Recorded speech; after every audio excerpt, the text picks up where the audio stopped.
Hello, I'm Professor Susan DeGise. This tutorial is on Practice 8.6a. Directions. Identify the intervals. Use the empty staff as scratch paper. You can use other shortcuts we have learned for perfect intervals and seconds. So in this exercise, we're going to use a combination of shortcuts and techniques. So you'll kind of see the different techniques as I go over them. Let me do the sample for you. So for the sample here, you see this crazy A double flat on the bottom. Clearly there's no such key as A double flat. Fortunately, when the accidentals are the same, you can do this wonderful thing where you cross them out. So now you just need to figure out the interval from A to G. A to G is a seventh. The key of A minor has no sharps or flats. Therefore, G exists in A minor, making this a minor seventh. Go ahead and do numbers 1 through 5 on your own, pause the video, and press play when you're ready. All right, number 1. We have the same accidentals, yay! All right, so F to D is a sixth. The key of F major only has one flat, so this is a major sixth. Number 2, now this one's a little trickier, so maybe what we'll do is we'll take it step by step down here. We're starting with G double sharp and B sharp. So what we want to do is we want to change the bottom note to something that exists, right? A key that exists. So what I'm going to do here is I'm going to lower this G double sharp a half step to G sharp. But whatever I do to the bottom note, I have to do to the top note. So that means I also have to lower this B sharp to B. So now we have G sharp to B. So we know this is a third, and G sharp minor has 5 sharps, F, C, G, D, and A sharp. Therefore, G sharp to B is a minor third. So we're going to put minor third. All right, so number 3, we're going to do the same technique because B sharp doesn't exist.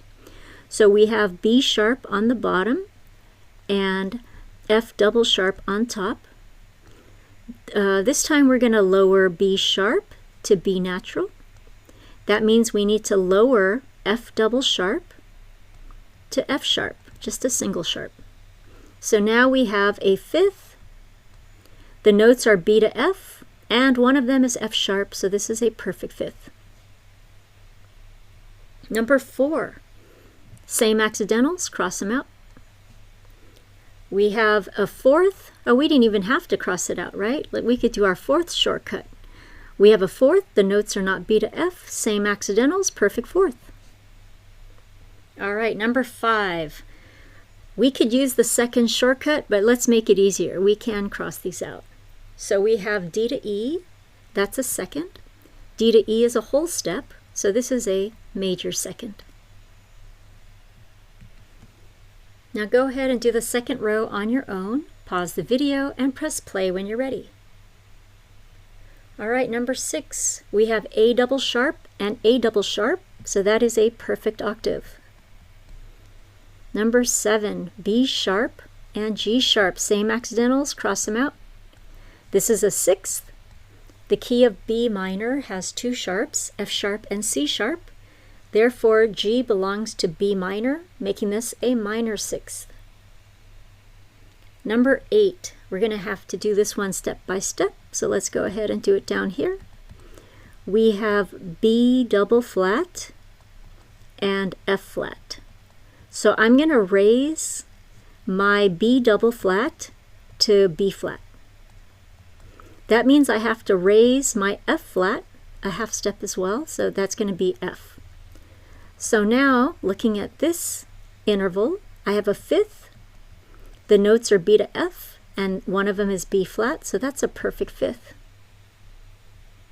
Number 9, F flat to E double flat. So let's go ahead and do that down here too. We have an F flat going to E double flat. We want to change this bottom note, so we're going to raise it from F flat to F natural. That means we have to raise the top note by a half step. So by raising E double flat, it becomes E flat. So we know the interval from F to E is a seventh.